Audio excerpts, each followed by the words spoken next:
Hi everyone, welcome back to my channel. I hope you guys have been well. I am going to be doing a very special unboxing today, and I've already shown a sneak peek of it on Instagram, so those of you who have been following me might actually know what this unboxing is about. But I am so excited to add this into my collection, or my mini collection so far, and I can't wait to open it with you guys. So today we will be doing a Chanel unboxing, and I actually just put this bag in the box just for the purpose of this video and a little bit of an unveiling here. So over here, I'm just gonna open it here.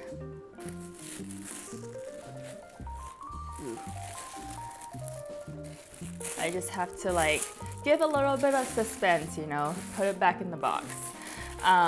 But I would say, or we'll get into it later on. But here she is. I put her in a dust bag. All right. So you can already tell what she is, and ta-da! She is a stunning beauty, and I have been searching for her for the longest time. Here's a disclaimer, I got this secondhand actually, not from the store, and I was searching for her for the longest time, and I came across her on a Instagram page. Her name is Camellia Curate, and this is a stunning beauty from the 2010 collection. She is a true white, medium classic flap with the yellow gold hardware, and it's so hard to find a white classic flap nowadays. So I've actually tried on a white classic flap in the stores for the 22P collection. So I had it on reserve, and I'll pop a picture of it here. The only thing that was kind of scaring me a little bit, so I had it on reserve, I went to the store, and I got a really hard time digesting the cost of it, and I just could not bear with parting with almost 10 grand. It's 8,800 now, so after taxes it's around 9,800, and to me that is just insane. So I had it on reserve. I went to see her, and I was praying or hoping that I would not love her. And I went to the store, I tried her on, and I kind of knew deep down that she was not for me. So there are a few reasons why I did not pull the trigger, because one, I was kind of like in a sticker shock. I just could not bear it with parting with 10 grand. And that's just truly insane, because when I got my beige flap in 2019, I think all in after taxes, it was around 6.5K. So thinking about it, with that parting of 10K, I just could not do it. Secondly, the color was a true white with a light gold champagne hardware. And I do think that that color combination just was not right for me. I did not really like how that champagne gold hardware looked very much like a silver color. And compared to this one here, like, she really is a stunning yellow gold. And I think against the white, the champagne gold hardware, it kind of looks more silver than gold. And the thing with a white and silver combination, to me, it just reminded me so much of going to the dentist. And I really hate going to the dentist. It's really one of the most hated places for me on earth. I do not like seeing a dentist, nor do I like looking at a bag and getting reminded of going to the dentist. It just had a very clinical feel with that combination of a true white against a very like light gold that kind of translates more silver. That true white was very, very white as well. It did not have any undertone. It was not an ivory white. It was a true white. It didn't even have like a blue undertone to it. So I just don't think that color combination was for me. And when I saw her, I liked the bag. I just didn't think that she was worth 10 grand. And so I told my SA that I would not take her. And my SA was really shocked because she was like, oh my gosh, you have to take her. She's going to be gone immediately. And I'm kind of glad that I wasn't pressured, or even though she was kind of pressuring me into buying the bag, that I kind of stood my ground and I was like, no, I think I would need some time to think about it. And she did give me like 24 hours to think about it. And the next day I kind of knew that I was not going to make the purchase. So I just texted her and I said, you can release the bag to someone else.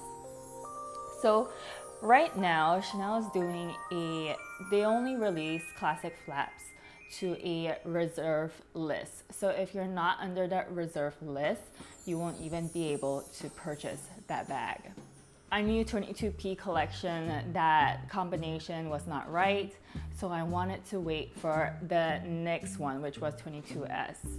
And the 22S collection was there was a small white, and I was kind of leaning towards a small white classic flat because I already have a medium and I thought that the medium might be a little bit too big on me.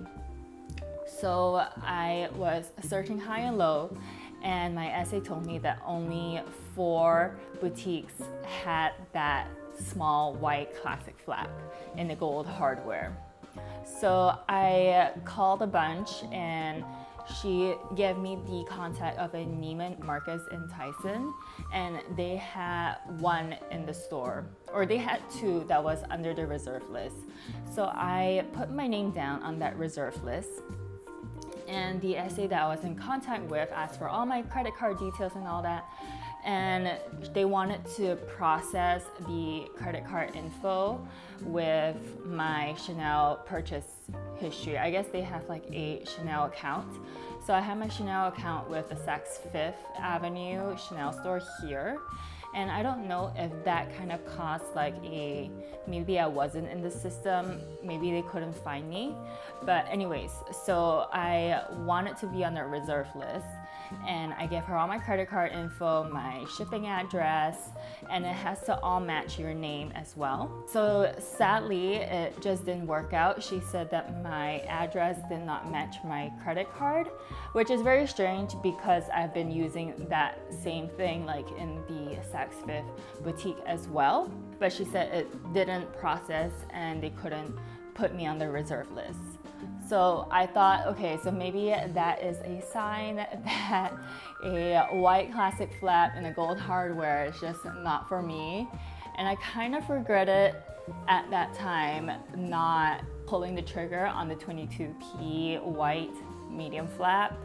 Fast forward a few weeks later, I was on a hunt for it. So obviously the Instagram algorithm already knew that I was hunting for a white classic flap in the gold hardware, and somehow she just popped up on my feed. So I think it was kind of meant to be that we came in contact with each other. All right, so I'm gonna go into the cost of the bag. I paid $7,000 in USD. This seller is actually based in Hong Kong and Singapore, so I already had a Singapore bank account and it was easy to make a transfer to her. I did it through PayLah, and so after the exchange rate and everything, it was exactly $7,000 in USD, and I think it was a pretty great price for the quality of the bag in terms of how it is almost in pristine condition, and it is a very well-made bag. It still holds a really nice structure to it, and the color and the hardware combination is just stunning to me. So yeah, so all in, I paid $7,000, and I did not pay custom tax because the seller actually changed the value of the package to avoid customs on it. So I think compared to the pricing of $9,800 getting it new in store versus $7,000 after everything is pretty great in terms of pricing. And what was included in the pricing was also shipping to the US. It was free shipping, and also she sent it to a spa to get it a little bit more touched up. So in terms of what it was compared to the 2019 pricing, obviously $7,000 for a used bag is not that great, but you know what, it is. I don't think it's good to harbor on the what if I got this bag in 2019. That idea is just, you know, at that time I was not able to afford a Chanel bag, so I'm glad I did not splurge on something that I cannot purchase and spend above my spending ability. And right now, we are in a pretty comfortable financial state. So I am, you know, working really hard.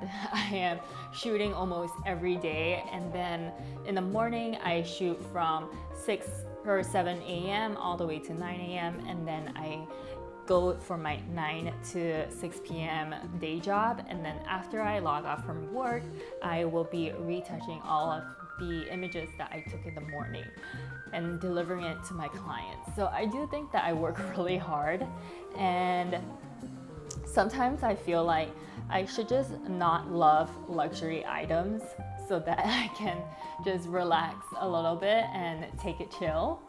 But at the same time, I really enjoy working and I really enjoy shopping as well. So I do think it is a good combination, but I would not recommend purchasing or splurging on items that you cannot splurge for, and I do not recommend shopping too much that would give you or would put you in financial risk. So yeah, there's that. I am very happy that I saved almost $3,000 on this bag. Although in the later part of the video, I will also explain why I kind of regretted not just going to the boutique and saving myself from a major headache. But yeah, so I saw her on the Instagram feed, and she is a 2010 collection in a true yellow gold hardware. So this is not a 24 karat gold plating because Chanel stopped that in 2008. So when I was looking for a lot of these pre-loved white classic flat with the gold hardware, it was really worn down. It was just not well taken care of, and I think the nature of a white bag is that it's hard to maintain and it's hard to keep it in pristine condition. So when I came across this bag, I was very much in shock in terms of how new it looked. I do really love this contrast stitching. So I don't know what this is called. I guess it's like that external stitching over here. You can see the stitching that goes around the edges over here, and compared to the 22P collection, the stitches are not seen, they're invisible. So maybe pop a picture in comparison with this one here. And I actually really like how you can see the stitches on the edges, because it just gives the bag a little bit more character. It gives it a little bit more shape. I'm just more drawn to seeing the stitches on the bag. Another design detail that I really love from this bag is that if you look at the top diamonds and the bottom diamonds, it actually matches there's like a diagonal line, and it actually like goes straight down. I don't know how to describe this, but maybe I'll pop some reference photos here as well. And compared to my medium flap that I got in 2019, I actually noticed that it doesn't really sit flat. Like the stitches doesn't go all the way down diagonal, like a true diagonal. Like sometimes it kind of like zigzags in and out. But the structure of this bag is gorgeous, and the stitches, the diagonal stitches just run perfectly, and it creates like a perfect diamond shape between the two edges of the top flap and the bottom of the bag. Yeah, and then over here at the back as well, there's not a lot of wear and tear on the back, because when I've been looking at the secondhand market, a lot of the bags have a lot of creases on where it flaps up. So you can see like there's a lot of movement when you move up the flap, down and up. And this creates a crease over here. So I thought that the external condition was really great. Now, I do know that this bag has been touched up before, because the bottom stitches here you can't really see, but the edges have been touched up on the bottom. And I know this because the stitches are the same color as a white paint. So I can see that it has been touched up on the side over here. And before I purchased this bag, there was a scratch on the edge of I think it was the left flap.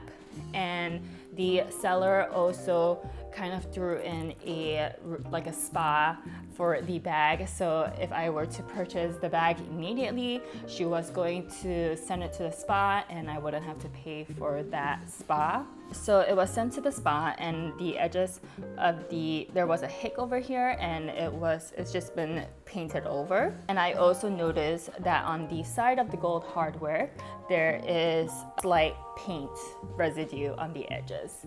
But it didn't really bother me, and I can barely see the paint residue, especially if I'm looking at the bag from the front. So I think the wear and tear of this bag, the external is really great, but I think the internal condition is not so great. So you can already see the wear and tear from the CC logo here. There's a lot of wrinkles on the top.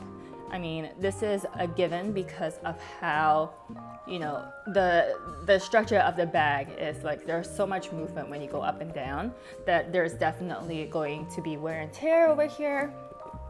And I do have my insert in here just to keep the structure. But I'll also show some close-ups. So the little pocket here for a pen or a lipstick, the left pocket is a little bit dented, and yeah, there's just like a lot of wrinkling inside, but it didn't really bother me. Another thing is also on this flap here, it's super wrinkling on the middle part here, and where the chain hits on the edges, you can see that. Another wear and tear is also the button detail over here. So just on top of the grommet, there is a lot of pressure on the leather over here. So I'm guessing like whenever the past user has been using the bag, that she has always been pressing down on it, and she has always been closing the closure. So that creates a lot of pressure on the leather indentation over here. Okay, so I went ahead and purchased this bag. The seller was really nice and very responsive. So every time I texted her, she would respond. I asked her a bunch of questions in terms of whether there is any smell. She said that there is no smell. But the thing is, when I received the bag, there was a really heavy paint smell to it, just because it was sent to the spa and has been touched up. So that was, I think the smell kind of threw me off when I opened the box. And I thought that she was actually a fake, because the smell, first of all, it threw me off.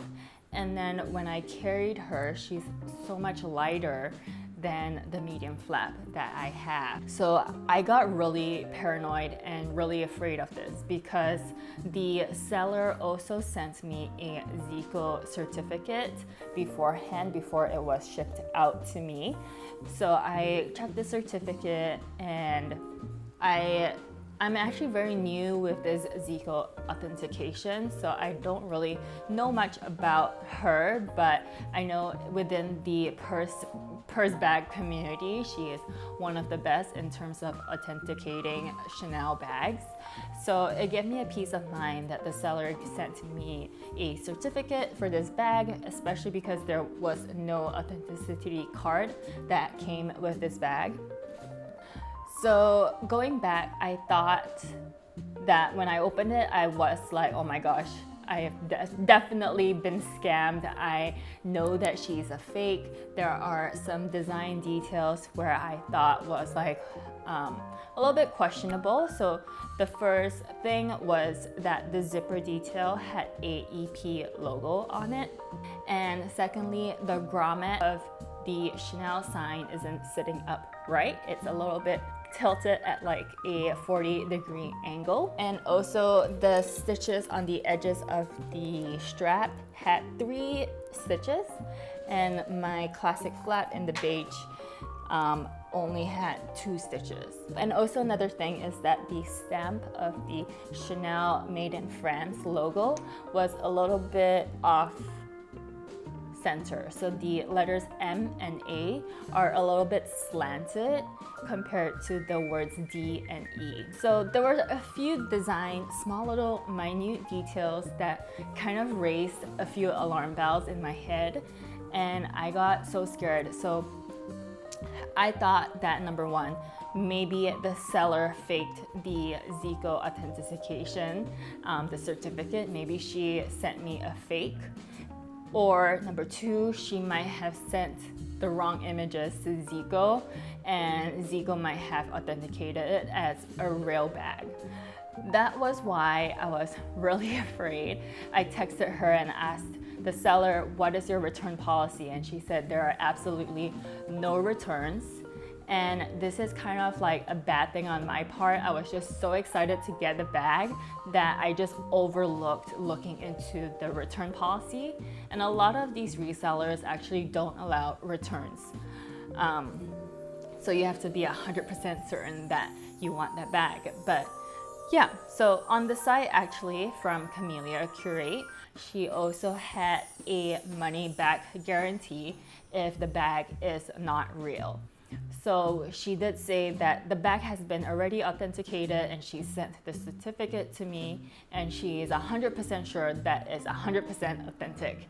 And then I go back to her and I was like, no, I think it is a fake. So she said that I can go get it re-authenticated either by Entropy or Zeko. So I went to Entropy first, and I sent an email to them, but they said that they no longer do individual requests, they only do it for companies.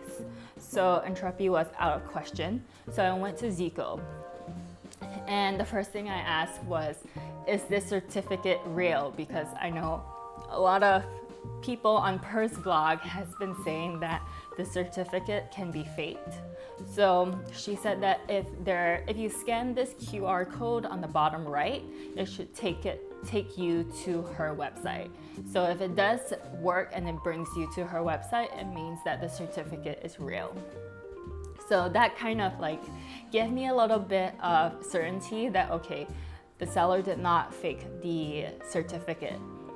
So the second part that went into my head was like, okay, the seller might have just faked the images and maybe sent photos of a real bag, and then she sold me a fake bag.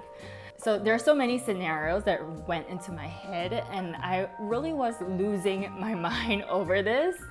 And I was just thinking, I was like, I saved almost $3,000 getting a bag, but also like there's so much insecurities with it maybe being a fake, And the time spent just like mulling over, oh my gosh, I got scammed, it's just not fun. So I was like, at that point I was like, you know what, I should have just gone the boutique route. I should have just gotten it straight from the boutiques, and I knew that it was going to be real, instead of wasting my time on maybe purchasing a fake bag. All right, so I sent all the pictures to Zeko, and I wanted to get her to authenticate it with the images that I sent of the bag. And she got back and said that everything is normal, it is a real bag, and she is in great condition, and I should just enjoy her. So I asked her about why the stamp is a little bit off, and she said that that's a very normal procedure. She said that because this has been hand stamped, that there can be a lot of discrepancy in terms of how it was stamped. So I'm thinking maybe the M&A might have been a little bit slanted, because the person who was stamping the bag might have stamped it at an angle instead of going all the way down. So that could have created that discrepancy with the bag. And then I also asked her about that EP sign on the zipper, and she said that EP is actually the largest zipper company in the world, and Chanel actually uses them for their bags. So that's completely normal. And then I also asked her why the weight of my bag is so different from my 2019 classic flat. And she said that, you know, every year the way that Chanel makes their bag, it changes, and it is a handmade bag. So when this was made, you know, there will definitely be a lot of discrepancies. It would not be kind of like machine made. So all of these little quirks of why I thought it was fake, she said that it made the bag more real, because the fakes would try to mimic a bag and make it so perfect that you won't even want to question it. And she also said that the weight is different because the materials of the metal would be different, the weight of the leather is different. And she also said something really interesting, that even within the same season, the weights of the bag can differ. And she did say that if the bag is the same completely, then it's definitely a fake, because the manufacturer in the fake factories would just want to replicate the same weight. So yeah, it was a really interesting process to really know more about the history of the bag, how it's made. And it's so funny that all of the things that I thought were alarm bells actually made the bag more real. It just gave me a sense of security that Zeko did authenticate the bag, and she said it's real. So now I can really enjoy her to the fullest without questioning the authenticity of this bag. So yeah, that's my story, and how I went through ups and downs. I think a white Chanel flat might not be what I was destined for, because of all of the craziness that I had to go through to get her. But I am glad that I finally got her, and I do think that she might be one of the last bags that I'll be adding from Chanel into my collection. I do want to branch out into different brands and different styles, so that it gives me a little bit of variety in terms of the outfits I can create. But I'm so excited to have her, and I'm going to show some mod shots of me wearing it over here. I think that the color is great for the summertime, and I really like her even with like a black winter coat as well. So I do think that this is, although it's a very summer bag, it also can become very winter appropriate depending on how you style it. So yeah, that's about it. I hope you guys enjoyed this video, and I'll see you guys next time. Bye.